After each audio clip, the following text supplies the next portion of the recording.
Hello friend, मैं नीना आप सभी का स्वागत करती हूँ आपके अपने यूट्यूब चैनल नीना एजुकेशन में। आज की क्लास में मैं आपको बताने वाली हूँ गोदान के सारांश को, जो कि कंप्लीट होगा, क्योंकि मैंने पिछली क्लास में आप लोगों को जब समझाया था इसके सारांश को, तो उसमें शहरी जीवन से संबंधित जो एक भाग था वो रह गया था, क्योंकि होरी के जीवन से संबंधित कहानी ही मुख्य रूप से गोदान की कहानी है। तो चलिए, इस तरह से पढ़ाने का मेरा उद्देश्य ये है कि आप लोग लिख भी सकें। पहली क्लास में मैंने आपको गोदान के सारांश को बहुत ही विस्तृत और यथाशक्ति समझाने का प्रयास किया, ताकि आपको पूरी कहानी, पूरा उपन्यास समझ में आ जाए। और आज की क्लास में इस तरह से मैं आपको नोट्स के रूप में बता रही हूँ, तो जितने भी मेरे मित्र हैं जो लिखना चाहते हैं वो लिख भी सकते हैं। तो चलिए पढ़ते हैं, और जिन्हें नोट करना है वो वीडियो को पॉज करके लिख भी सकते हैं। गोदान प्रेमचंद जी की कालजयी रचना कही जाती है। यह मुंशी प्रेमचंद द्वारा रचित रचना है। यह उपन्यास भारतीय ग्रामीण जीवन और कृषक संस्कृति का महाकाव्य है। इसे कृषक संस्कृति का महाकाव्य कहा गया है क्योंकि किसानों के ही जीवन से संबंधित यह उपन्यास है। इसमें उन्होंने किसानों पर जो अत्याचार होते थे, अन्याय होते थे जो जमींदारों द्वारा और उनके निरंकुश बर्ताव द्वारा, इसको झेलते झेलते जो किसान कर्ज में दबे चले जा रहे थे, कर्ज की चक्की में पिसते चले जा रहे थे, अपनी ज़मीन से हाथ धोते जा रहे थे, उनके बारे में, उनकी दयनीय स्थिति के बारे में लिखा गया उपन्यास है। वे व्यक्ति और समाज को समानता और स्वतंत्रता के सूत्र में बांधना चाहते थे। प्रेमचंद जी व्यक्ति और समाज को एक करना चाह रहे थे, समानता और स्वतंत्रता के सूत्र में बांधना चाह रहे थे। प्रेमचंद सामाजिक आर्थिक अन्याय के विरोध के लिए साहित्य को सामाजिक क्रांति का प्रबल शस्त्र मानते थे। सामान्य तौर पर साहित्य समाज का आईना होता है, दर्पण होता है। साहित्य की जो रचना होती है उस कालखंड में जो समाज होता है उसकी ही रचना होती है, ऐसा मानना था प्रेमचंद जी का। और इसलिए उनकी जो रचनाएं होती थी वो सामान्य जो उस वक्त की परिस्थिति थी उसको लेकर ही वो रचना किया करते थे, क्योंकि वो इसे एक शस्त्र मानते थे सामाजिक क्रांति का, कि ऐसा करने से ही समाज में बदलाव होगा, क्योंकि लोग जब तक जागरूक नहीं होंगे समाज में बदलाव नहीं हो सकता। अतः समाज के सबसे उत्पीड़ित और बहुत ही साधारण से मनुष्य को उन्होंने अपने उपन्यास का नायक बनाया। उपन्यास का नायक होरी जो व्यक्ति है वो बहुत ही सामान्य सा किसान है, जो कि कर्ज में डूबा हुआ है, और उस वक्त के समाज में जो किसानों की स्थिति है उसका प्रतिनिधित्व कर रहा है। क्योंकि सामान्य रूप से जो उपन्यास साहित्य या फिर जो रचनाएं इनसे पहले हो रही थी या जो दूसरे कर रहे थे, उसमें सेठ, साहूकार, जमींदार, राजा महाराजाओं के गुणगान से ही संबंधित रचनाएं होती थी, जिससे कि समाज के वास्तविक रूप का कुछ पता नहीं चलता था। पूर्व में उपन्यास में समाज की वास्तविकता को प्रस्तुत करने के स्थान पर केवल राजा महाराजाओं, सामंतों, नवाबों, जमींदारों इत्यादि के जीवन से संबंधित और संकुचित जो प्रसंग होते थे उनके जीवन के, उन्हें ही बताया जाता था। इससे उन्होंने उपन्यास को मुक्ति दिलाने का काम किया और उपन्यास में सामाजिक जीवन की वास्तविकता को लाया, उसे जोड़ा। गोदान का जो लेखन काल था, जो समय था, जो अवधि थी, उस वक्त सामाजिक और राष्ट्रीय स्तर पर उथल पुथल का काल था।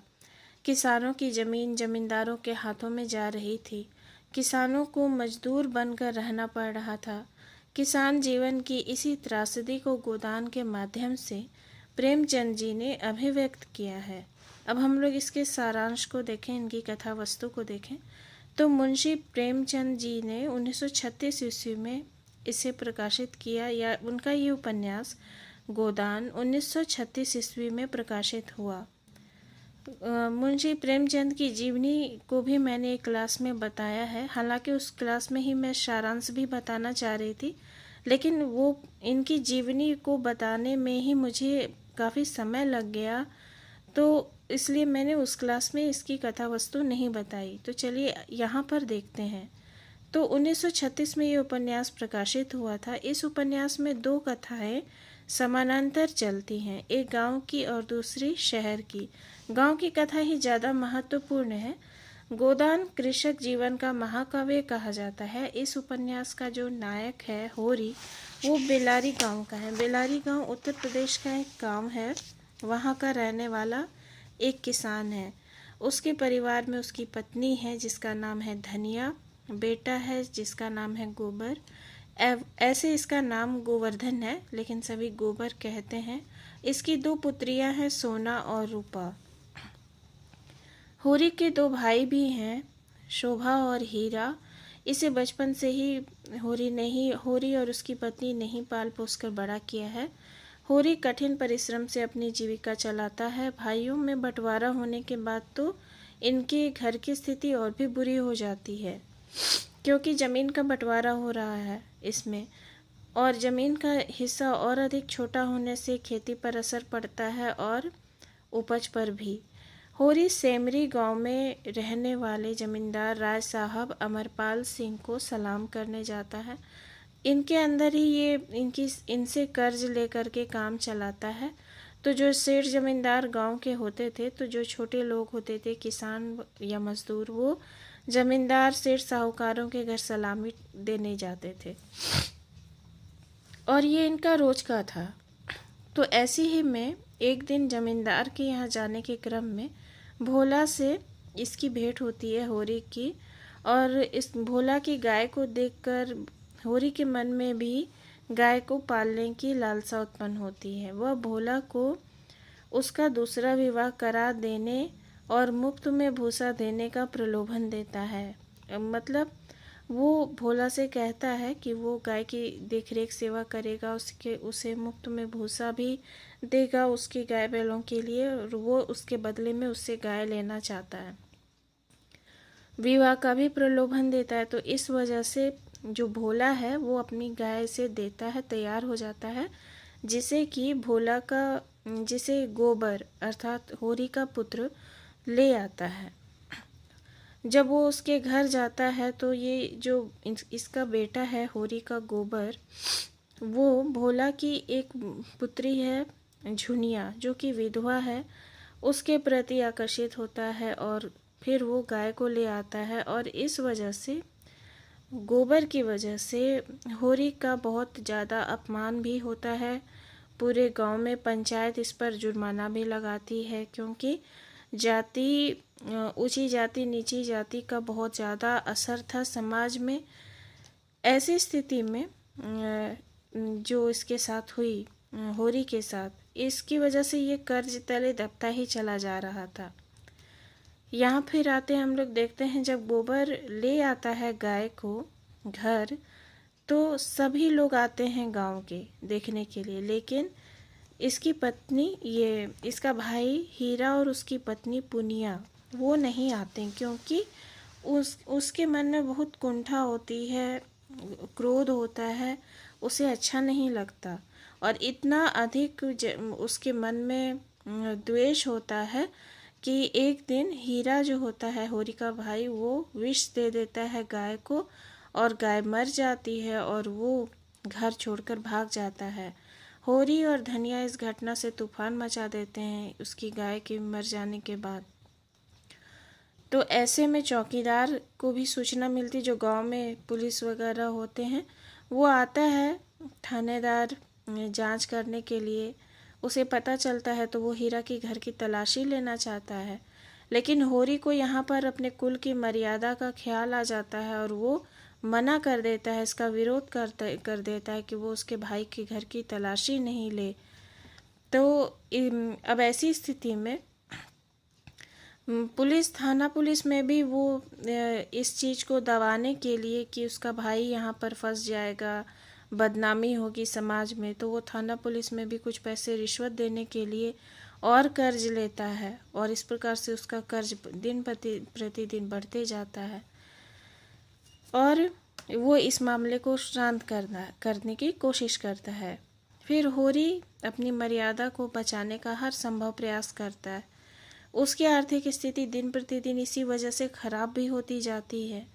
गोबर और झुनिया के प्रेम प्रसंग के कारण पंचायत भी उस पर जुर्माना लगाती है। एक तो पहले उसकी आर्थिक स्थिति सही नहीं, जमीन का बंटवारा होने के बाद और बुरी हो गई, फिर उसके गाय की उसके भाई ने जो विषपान करा दिया, मार दिया, फिर उसे थाना पुलिस का चक्कर लगने की वजह से रिश्वत देना पड़ा और उसके लिए भी उसे कर्ज लेना पड़ा।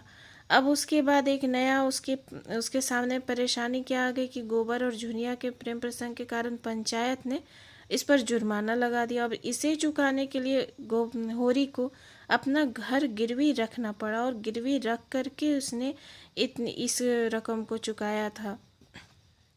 किसी प्रकार से मेहनत मजदूरी करता और इस कर्जे से मुक्त होने के लिए प्रयास करता था। गोबर घर छोड़कर भी चला गया लखनऊ, और वो जो उसकी पत्नी थी उसे भी वो यहाँ होरी के पास ही छोड़कर चला गया। और इधर होरी दिन प्रतिदिन कर्ज के जाल में फंसता चला गया, दबता चला गया, पूरी तरह से महाजनों के शिकंजे में फंसता चला गया। इसके बावजूद भी वह झुनिया को अपने घर में आश्रय देता है और अपने भाई हीरा की पत्नी पुनिया की भी मदद करता है। इतनी गरीबी में रहने वाला होरी इन सभी के लिए काम करता है, मेहनत करता है, क्योंकि उसका भाई भी अपनी पत्नी को छोड़ के भाग गया होता है और इसका बेटा भी अपनी पत्नी को छोड़ के भाग गया होता है। और ऐसी स्थिति में गोबर का एक पुत्र भी होता है जिसका नाम मंगल रखा जाता है। भोला भी उसे अपने कर्ज के रुपए के लिए तगादा करता है, क्योंकि उसने उसे गाय ली थी, थोड़े कर्जे भी लिए थे, और नहीं दे पाने के कारण वो क्या करता है कि बैल को खोल कर ले जाता है। और इस ऐसी स्थिति में पंडित दाता दीन के घर वो जाता है होरी और साझे में बटाई करके खेती का काम करता है। अर्थात उसके पास जो बची हुई ज़मीन होती है बंटवारे के बाद की, उसमें भी वो आधा ज़मीन में बांट करके काम करने को तैयार होता है पंडित दाता दीन की सहायता से। तो और स्थिति बदतर हो गई।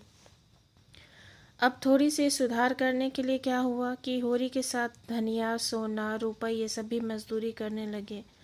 ऐसी ही स्थिति में एक दिन गोबर गांव आता है वापस शहर से, और फिर बहुत ज़्यादा शहर का रौब झाड़ता है कि ऐसा नहीं होता, ये सही नहीं, वो नहीं, गांव में सभी अच्छे नहीं हैं, यहाँ गलत होता है, ये सब। और होरी को बहुत समझाता है कि अब वो उसके सीधापन वो छोड़ दे, क्योंकि उसकी वजह से ही उसकी ये दुर्गति है। लेकिन होरी क्या करता, होरी उसके इस बातों से सहमत नहीं हुआ और अंत में गोबर झुनिया और अपने बच्चे को लेकर चला जाता है। लेकिन होरी के मन में हमेशा से ये लालसा रहती थी कि जो वो अपने पोते को अर्थात गोबर के पुत्र को, जैसे वो गांव में अन्य बच्चों को दूध दही खाते देखता था तो वो उसे भी देना चाहता था और चाहता था कि एक गाय पाले घर में, ये उसकी लालसा रहती थी। कर्ज लेकर फिर होरी ने सोना का विवाह किया, अर्थात अपनी पुत्री का विवाह किया। वो हर काम के लिए कर्ज ही लेता था क्योंकि उसकी आर्थिक स्थिति अच्छी नहीं थी और वो कभी चुका भी नहीं पाता। वह कर्ज में बुरी तरह से फंसता चला जा रहा था। हालांकि उसका पुत्र फिर शहर से थोड़ी थोड़ी मदद के लिए उसे पैसे भी भेजता था, लेकिन उसमें कुछ होता नहीं था। फिर अपनी दूसरी बेटी रूपा को उसे मजबूरी में पैसे की वजह से एक अधेड़ व्यक्ति से उसे विवाह करना पड़ गया, जिसकी वजह से वो अंदर ही अंदर बहुत ही घुटता था। ये सारी बातें और दिन रात का संघर्ष, मजदूरी, ये सभी उसे बहुत ही खोखला बना गए और मजदूरी करते करते उसे एक दिन खेत में ही काम करते वक्त लू लग जाती है और फिर वो मर जाता है। तो ये जो पूरी कहानी है होरी की, ये उस हर एक किसान की कहानी है जो उस त्रासदी को झेल रहा होता है। और वास्तव में गोदान में किसान का जीवन की करुण गाथा कही गई है। इस उपन्यास की प्रासंगिकता नगरीय कथा से भी संबंधित है। जहाँ एक और गांव में होरी की कथा चल रही है, वहीं शहर में भी एक कथा चल रही है। शहरी जीवन को भी दिखाया है उस वक्त के कालक्रम में। इस कथा के जो प्रमुख पात्र हैं, अर्थात शहरी कथा में कौन कौन से लोग हैं, तो राय साहब अमरपाल सिंह, बिजली पत्र के संपादक पंडित ओंकार नाथ, बीमा कंपनी के दलाल मिस्टर तनखा, प्रोफेसर मेहता, लेडी डॉक्टर मालती, जो कि बहुत ही ज़्यादा खूबसूरत होती है और उसकी वजह से वो उसे बहुत घमंड भी होता है। मील मालिक खन्ना, उसकी पत्नी गोविंदी, मिर्जा इत्यादि, ये सब शहरी पात्र हैं। इन सभी का इकट्ठा होना होता है एक बार रामलीला के कार्यक्रम में, जब धनुष यज्ञ हो रहा होता है रामलीला के क्रम में, और सभी एक दूसरे से मिलते हैं। सभी के जीवन की अपनी अपनी अलग अलग कहानियाँ होती हैं। अपने अपने वर्ग के अनुसार उनकी सामाजिक राजनीतिक विचार वो सभी प्रकट करते हैं। यहाँ पर मेहता और मालती का संबंध भी दर्शाया गया है, किस प्रकार से पहले इनका संबंध में बहुत मतभेद था, फिर दोनों दोस्त हो जाते हैं। मजदूरों की हड़ताल की घटना पर विशेष यहाँ पर दिया गया है कि उनकी जो हड़ताल होती है उसका क्या असर पड़ता है। उपन्यास का अंत बहुत ही मार्मिक है, क्योंकि होरी की गोपालन की लालसा मन में लिए ही वो मर जाता है। उसकी पत्नी रोती बिलखती रह जाती है, और गांव का जो एक रीति रिवाज होता है किसी के मरने पर गोदान कराने का, तो इतनी गरीबी में ये गोदान कहाँ से करते। दिन रात की मेहनत से कुछ पैसे जो इसके परिवार ने इकट्ठे किए थे वो लाकर पत्नी दे देती है। होरी के ही हाथ में रखती है, कुछ 20 आने होते हैं, और कहती है गांव वालों से, यही है इनका गोदान, आप इससे क्रियाक्रम करें, गोदान खाएं, गोदान करें, जो करना है करें। और उसके बाद वो रोती बिलखती रहती है, और उसका परिवार भी। नगरीय जीवन की कथा में भी मैंने सारे पात्रों को बताया, ये सभी किस प्रकार से रामलीला में मिलते हैं। मालती और मेहता नगरीय जीवन से संबंधित पात्र हैं। प्रारंभ में दोनों में जो विचारों की भिन्नता थी वो धीरे धीरे फिर सामान्य हो जाती है। मालती जो होती है वो, उसका बाहर से जो चरित्र होता है वो बिल्कुल तितली की तरह, और भीतर से बहुत ही मधुमक्खी की तरह, ये इसमें विशेष रूप से लिखा गया है। खन्ना बहुत ही रसिक व्यक्ति होता है, उसे अपनी पत्नी गोविंदी से बिल्कुल नहीं पटती है, क्योंकि वो अपने को बहुत धनी पूंजीपति समझता है और अपने स्वार्थ की पूर्ति के लिए ही काम करता है। लेकिन जब हड़ताल होती है मिल में, तो उसके बाद उसकी सोच समझ हृदय सभी बदल जाते हैं, और उसे बहुत पश्चाताप होता है अपने किए हुए पर, जो उसने किया होता है, और धीरे धीरे फिर लाइफ ठीक करते हैं।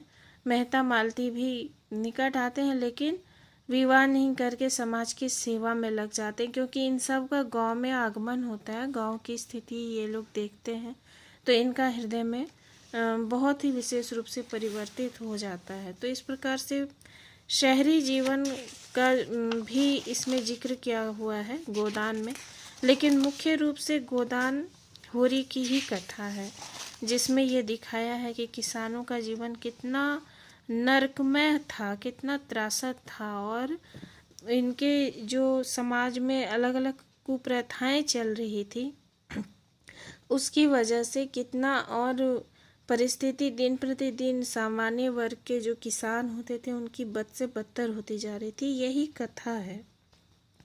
तो ये पूरा सारांश था, और पिछले क्लास में प्रेमचंद जी की जीवनी भी मैंने आप लोगों को बताई। अब आगे आने वाली कुछ क्लासेस में मैं आप लोगों को इससे रिलेटेड जो कुछ प्रश्न हैं, 1-2 प्रश्न हैं जो कि एग्ज़ाम में पूछे जाते हैं, उसको पूरी तरह से आंसर राइटिंग के रूप में करा दूंगी, ताकि आपके पास प्रश्न और उत्तर दोनों हो। क्योंकि सारांश मैंने आप लोगों को समझा दिया है, तो प्रश्नोत्तर करने में और समझने में ज़्यादा परेशानी नहीं होगी। तो चलिए नेक्स्ट क्लास में हम लोग एक बहुत ही महत्वपूर्ण प्रश्न देखेंगे। तो फिर मिलते हैं अगले वीडियो में। धन्यवाद।